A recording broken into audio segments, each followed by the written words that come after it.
All right, we're live, and all the lighting is messed up, so apologies. We're just gonna do that. There we go. All right, we're back to Metafix, a show that we used to run on the channel that used to deal with, how do we call this, high-level philosophical ideas of being a competitive player. And, you know, we don't give you, like, the idea of the Metafix has never been to give you the answer. It's always been to keep you thinking. And I kind of want to return to this format of a show, these little bite-sized pieces where we discuss, you know, the ideas without behind the thought process. And, you know, I think since we're moving to a bit of a live format, it's going to be best to include some examples using HC Realms or whatever other resources we may have available to us. Ultimately, our goal is to teach you to think. It's not to teach you by giving you the answers, you know. I can say 1 + 1 = 2, but why does it make 2? And it's the idea of I have an object, and then I have an object, and then I have 2 objects. And that's from our understanding of the numbers. And that's a very simplified sort of explanation as to where we're going with this. So, welcome.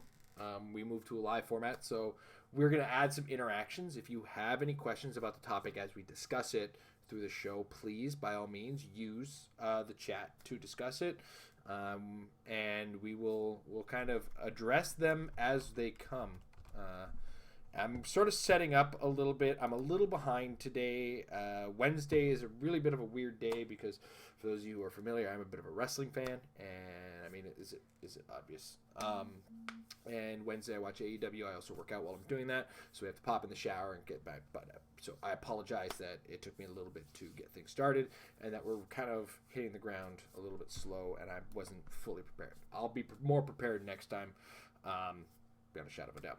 But today, our topic of discussion is contingency versus retooling, and when is it appropriate for either or.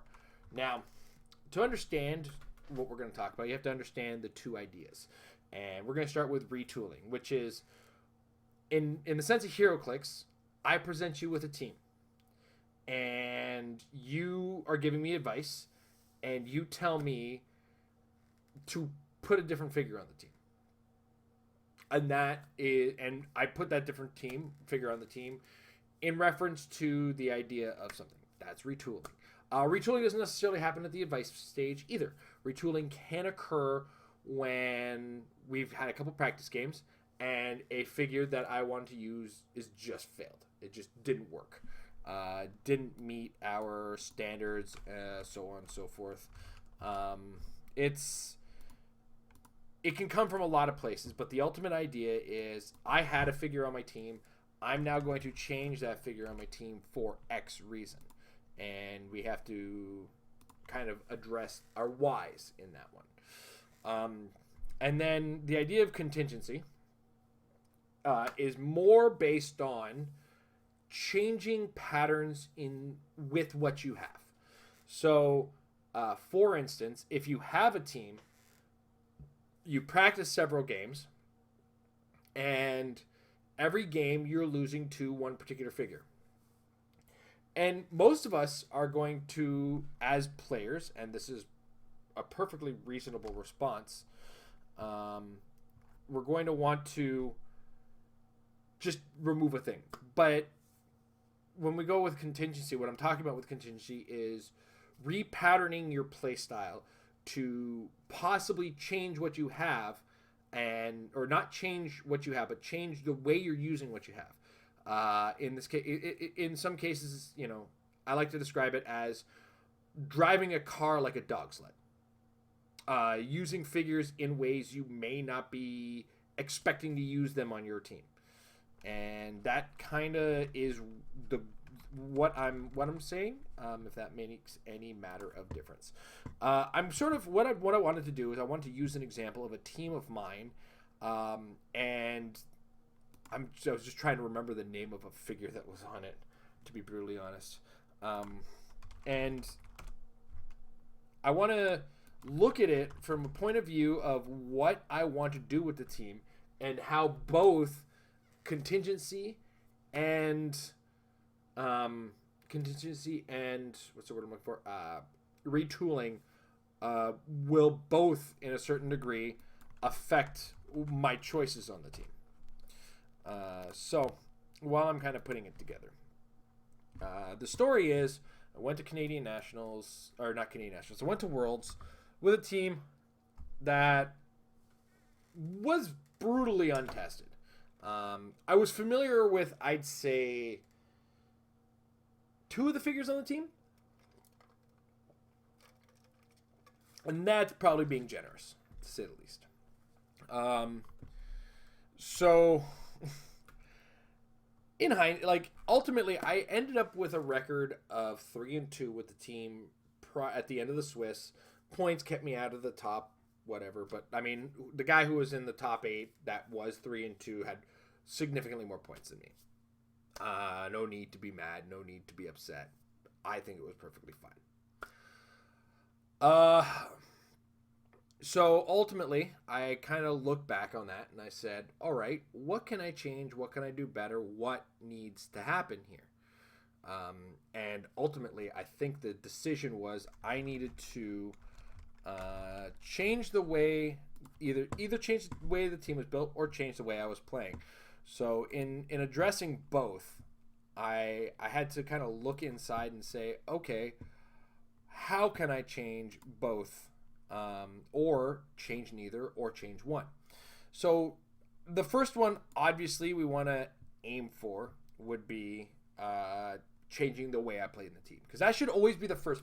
Before you start rebuilding your team and retooling your team, you have to attempt to change play pattern. The way you play the game can massively affect the way your team works.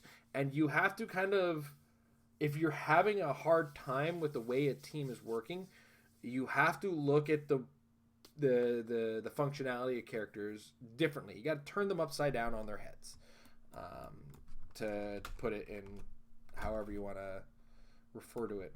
I think I'm just about wrapped up here with my nonsense. And yeah, okay. So I'm trying to go off of memory and remember what my team was, and we're gonna go to the HC realms and kind of take a look at this. So my team for Worlds was Iron Man, Isaac, Prez Rickard, Tri-Sentinel, Skeets, Cyclops Student ID, Beast Student ID, Jean Grey Student ID, Wolverine ID, Zero Ring, and this should be actually a full-blown Cyclops ID. I apologize. I'm just gonna fix that just so that people don't crucify me for the little things. And that's what YouTube does. That's what we do to each other. There we go. That makes a little bit more sense. I think this is it. I might be wrong. I don't know. Nope, that's it. That is wrong. Oh, it's because I didn't delete that properly. That's why. Now this is going to make sense. Okay, I am zoomed in way too far. Or I'm zoomed in, yeah, whatever. Let's fix ourselves. Address myself. I'm a hot mess. There we go. All right. So I had 2 sources of Cyclops IDs. I had a Beast ID, Student ID, because at the time Beast was fresh, and he's just a really good call-in for 40 points. And almost like my 2 main characters can call him in. Jean Grey, callable by Iron Man. I was okay with just that. Wolverine, callable by 2 of the guys. Anyway, and the Zero Ring, because if you look at the team, there is lots of barrier. Iron Man has barrier. One of Isaac's pogs, it's important that I bring this up because I don't think a lot of people know necessarily what the pogs do, so I will just add them for quick reference. Here we go. Lord Gaia, Stellarex, and Chaos. I believe it is Lord Gaia. Lord Gaia has plasticity and barrier and close combat expert.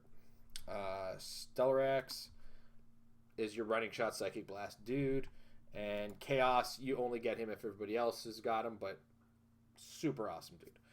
All of them really great pogs. So, but ultimately, like I said, Iron Man has barrier, Lord Gaia has barrier, Liar, and then the Zero Ring was to get barrier, but also offered up free barrier with an individual marker. And the goal was to, use the pogs to fight and try to barrier in. And there's a number of problems that I ran into with this particular strategy. Problem number one, I lost map. And in the current, at the state of the metagame, and probably still currently, a 4-figure robot theme team is not enough to win map.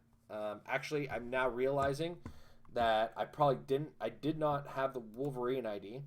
And in fact, I had to pay for the location bonus on the Iron Man. Now my memory is coming back.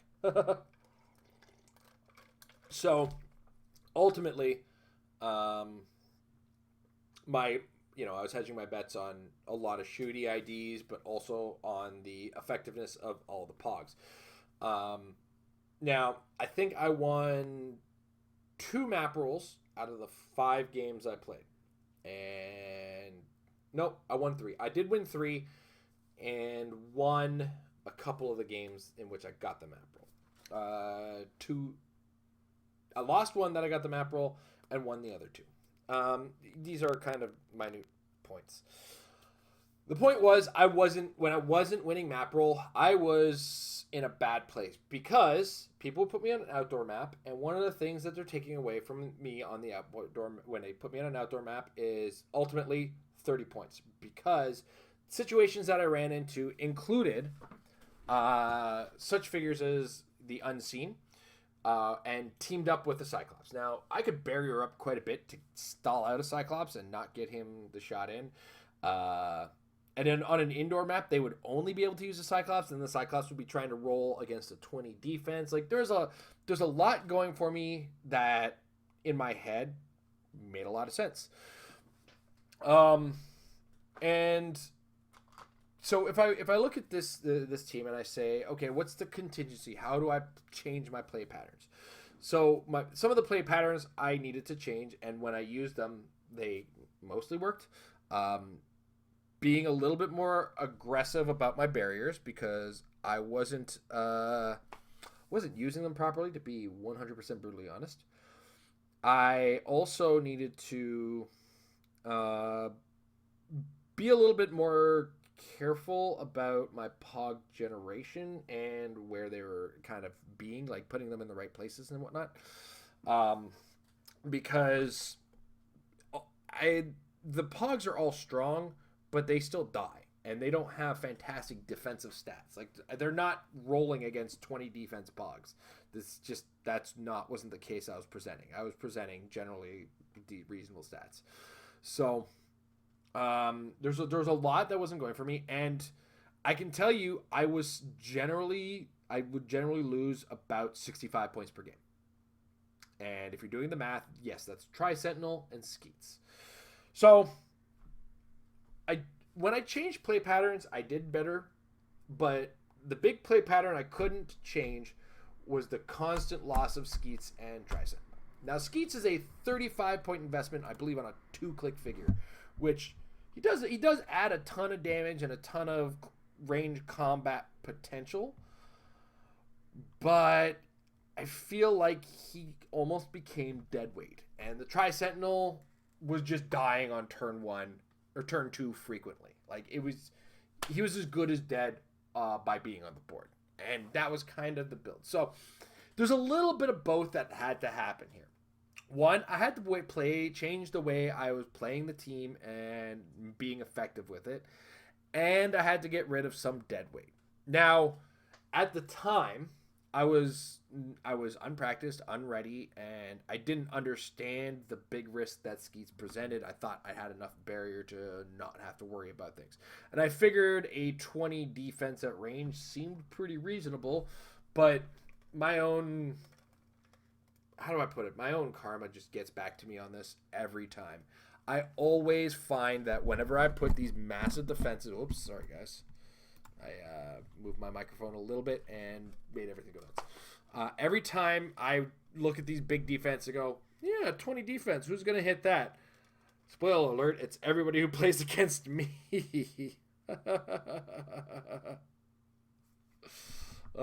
Anyway, so I look at this and I say, Skeets and Tri-Sentinel are on the block. Now, Tri-Sentinel is less on the block than I think Skeets is.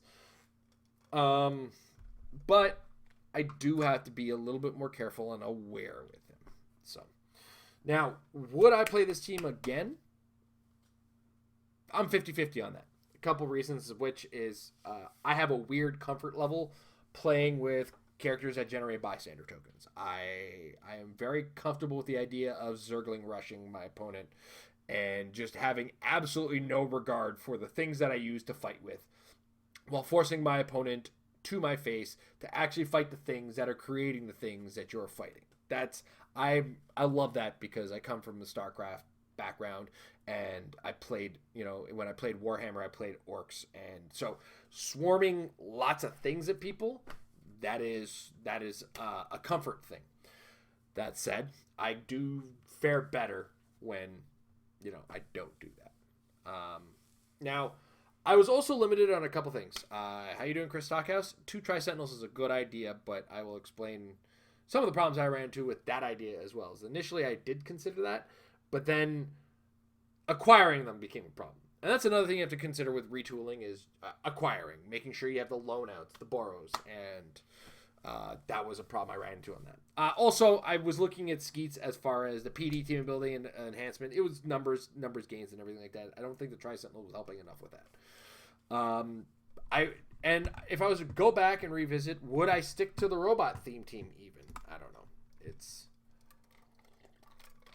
So if I was to actually retool this team itself, I would almost now give up on Prez Rickard and probably put Tri-Sentinel, Prez Rickard, and Skeets off and see what I can do with the 100 points that I gain from that. Can I get a bigger robot team out of that? Can I get a different functional bystander team? Maybe. 100 points. I mean, we got Machine Smith around the corner. Here's an idea, right? These are the thought processes. What am I going to do? Am I even going to play this team anymore? Probably not. I don't know.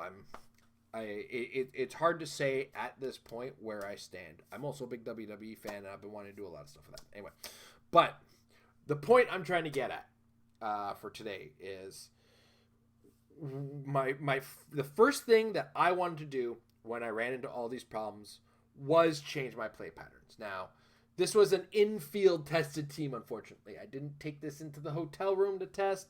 I get weird anxieties sometimes at the last second testing. I do most of my testing months before the tournament or weeks before the tournament and get my muscle memory. But if I start testing at the hotel before the tournament and I start losing, and this is something me and Aaron Cantu actually kind of share, I get a lot of anxiety about it. And I start like getting down on myself. And then, people start giving you advice and you start to get down on yourself, and I got to get out of that slump myself. So I do try to get my practice early, or if I don't, I just kind of go with the flow. So in the field, when I changed patterns, things improved to the point where it was actually my first 2 games were my losses. And then every game thereafter, as I changed the way I played, helped. Now, subsequently, the first 2 rounds I played against your standard Cosmic Fair, and then the next 2 rounds I played against Medusas. And I had no choice but to change the way I was playing because what I was playing against massively changed. But then we got to the 5th round, I was back to the standard Cosmic Fair. And now, granted, I did change my play pattern, but I was able to capitalize on mistakes I feel like my opponent had made. Specifically, he had left a couple ID cards lingering on the board, and that's the risk. If you leave them out there, they have a habit of dying there, eh? And that was ultimately how I was able to capitalize on that game. But I did switch my play pattern to be a little bit more defensive, use my bystanders to do a lot of my fighting, use call-ins when available or when possible, as soon as possible, because I think Beast was responsible for a number for big kills in that game, with a big charge Quake with +1 stats against I think it was Unseen, and it was just everything kind of built up from there. So The change in pattern helped, but I still had things I think that needed tooling. And that's when you know it's time to retool. You change your pattern, things improve, but there is still a weak link, a dead tool in the team. And I think that is where you go from contingency, changing how you do it, to what you're doing it with. So don't change the tools until you're using the hammer right. And then when you're using the hammer right and it is it's smacking you in the arm, okay, well maybe I got to take the price tag off the hammer. Bad example. It's a very bad example. I'm usually pretty good with those. But we know what we're getting at, right? Like, think of it in the sense of a hockey team. You're putting together a hockey team. You change your patterns, you change your movements, you see the improvements, but you also see that one of the players isn't necessarily doing well in their position, so you switch them with another player. Like, let's say your right defenseman isn't quite playing up to par, you change it to another defenseman after you've tried all the play patterns that you possibly can. Now, that doesn't mean that the defenseman can't play on a different line, different team. Just means that this particular team may not function, or line may not function. So this line of play, I'm looking at Skeets, I'm looking at Prez Rickelman, and I'm looking at changing those possibilities and probably keeping Tri-Sentinel, especially with the new rules change on him. It's pretty good. Will I keep to the robot theme? Maybe, maybe not. I don't know. I do have to do the research. The other thing, too, is retooling can come from later teams. And that's where contingency can get thrown out the window, because when you're playing in the metagame and you're playing the competitive game, we're doing the least input for the most output, and that includes, hey, there's a new robot that is better and half the points in Skeets. I'm using that, but buy Skeets. Now, I'm not saying that there is, but since I've built this team, and the team is the example I'm using here. X-Men Animated had come out and was not yet legal. It was actually being played it was the first time we got to see it was that weekend. And Captain America and the Avengers is coming out. The Orville came out. There's a lot of tools with which that I need to take a look at and analyze still, especially if I'm going to kind of stick with that robot theme on the team. And this is the thought process on the retooling versus contingency. What needs to change and address it correctly? And I think there is a strict order of play pattern changes. If nothing improves, retool. Because too often we as players, and we're going to go into the emotional spectrum here. We as players get so down on ourselves. I'm the worst for it. I get so down on myself when my new team that I've retooled and thought about didn't work. But I try not to judge that on the first game. I want to think back to a metagame before this. A metagame where Pandora's Box was new and bad. because lanterns existed. But I was hellbent on making this thing work. So the team that I had put together, I had taken the uncommon Magneto from the X-Men, Uncanny X-Men set, and I took 3 of those. And then I added it was 4, 3 or 4. How many characters I added Vanisher to the team as well. And we're gonna go back in time here. I want to remember how many points how many people that Vanisher was able to carry. This is an important element because it depends. That tells me how many of the Magnetos I actually had. I want to say it was 4. I feel like it was 4. Magneto or not Magneto? Vanisher was Vanisher an Uncanny? I'm the worst. Vanisher, it was Uncanny. He was an uncommon, oddly enough. He was capable of carrying 3 characters. And this Magneto didn't fly. I want to point out. It was an important element of it. So the goal was I would get every single sin off of Pandora's Box. And then my Magnetos would get carried forward by And they'd dodge. They would spend the entire game dodging. That was the goal. But eventually, and also I think this Magneto also had leadership. No, wrong uncommon.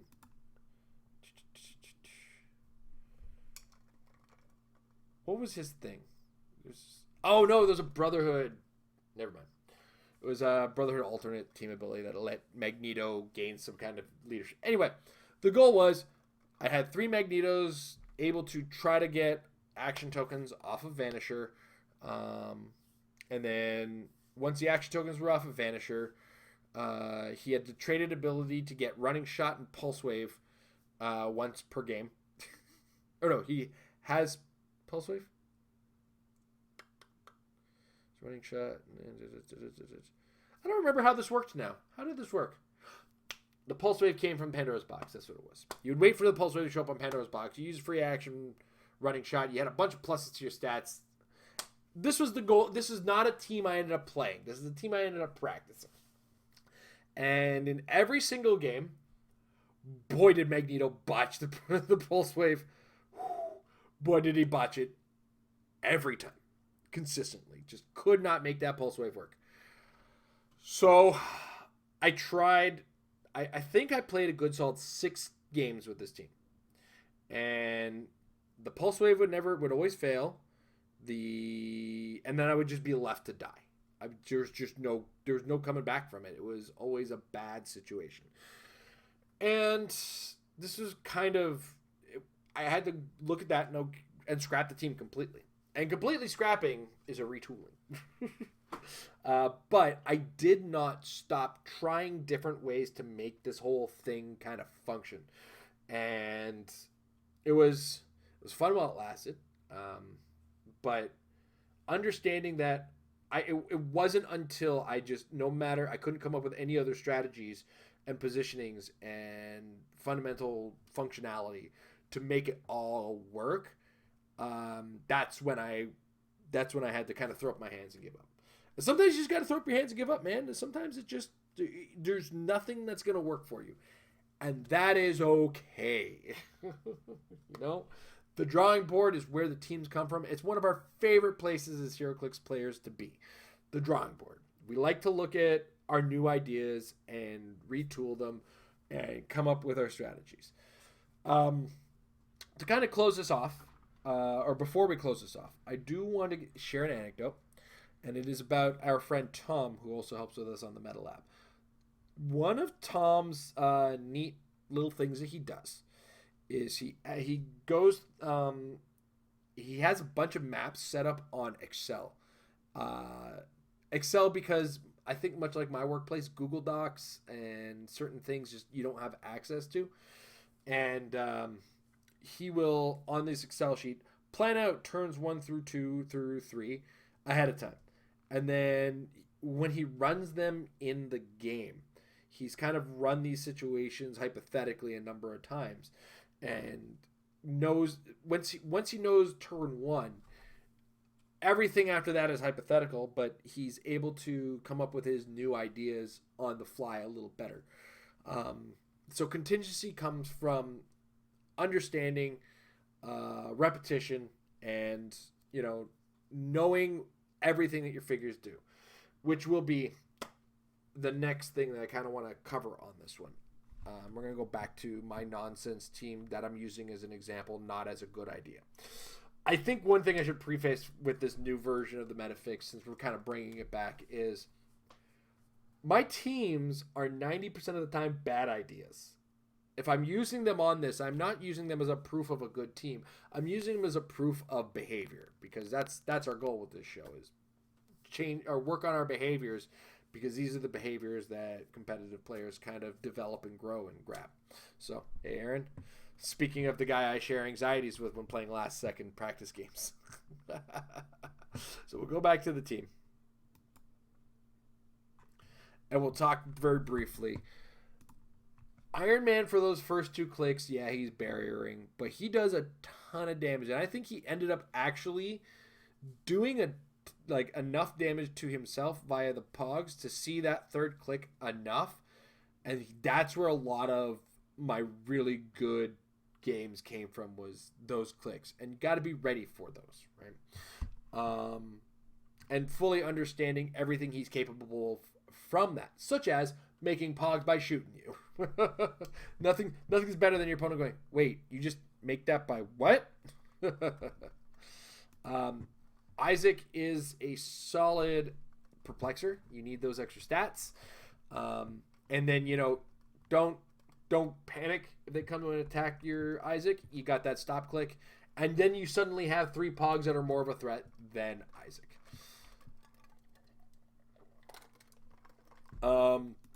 Prez Rickard, that second click. Push him to that second click, man. That perplex. And you know what? If all is seems dire, and you have the ability to find a way to get that extra, use that close combat expert at the last second. Nothing is useless. Everything is worth it.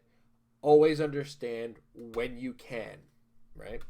I did more damage with the Tri-Sentinel walking than he ever did Colossal Retaliating. Skeets made multiple incapacitate attacks in times of dire need. Hi, Medusa. And Beast, the 40-point Beast. Sometimes you just need outwit in a pinch. And I would choose the outwit over the +1 stats in Battle Fury because I didn't need it at the time. I needed the outwit because you can Battle Fury through shape change. You can't Battle Fury through other defense powers. So things to think about. Know everything that your characters are capable of because even you will surprise yourself. Also, everybody gets caught off guard when a character has a knockback. Force Blast, and they don't have some kind of movement attack or like sidestep or even, and then you roll a 4 or higher with it, and their face goes, well then. So every power is useful when changing your play patterns. Understand that. I think that's about all I want to cover on today's Metafix. So always try to change your play patterns and look for your contingency plans before you go to retool your team. That should be your goal. And I think that's your homework for if you're planning to practice, is before changing the team, change the player. Change the way you play the team a couple of times before we give up on it. I think that should be your goal for your next set of practice sessions. And when we come back next week, we'll talk about a new topic. And hopefully by next week, I actually have a list of topics, and I'll be able to give you what the next one will be at the end of the episode. If you guys have any comments, questions, concerns, throw them in the comments below. I am happy to readdress the format, and you have any criticisms, I want to hear them because this is our first time that we're doing this unedited, this particular style of show, and I want to hear what you have to say. Also for future episodes, not much has happened in the chat today, but feel free to ask questions in the chat. I want to try to keep them on topic though, because this is a show that's teaching us about our thought process more than it's teaching us about, hey, what character is good. That's more Metal Lab's goal. This one is going to be trying to go back to teaching us that thought processes. So, without further ado, thank you guys for watching. Thank you guys for being a part of this. I want to thank our sponsors over at MajesticCCG.com. Check out the Apex Insiders. $3 a month gets you access to some of the great brains in the game of HeroClix. It's your home for all things HeroClix. Also want to thank our patrons over at patreon.com/MadeForClix. A little bit of shilling for you guys. Thank you very much for watching, and have yourselves a good night. Remember to get those practice games in because practice will make your team better. Have a good night.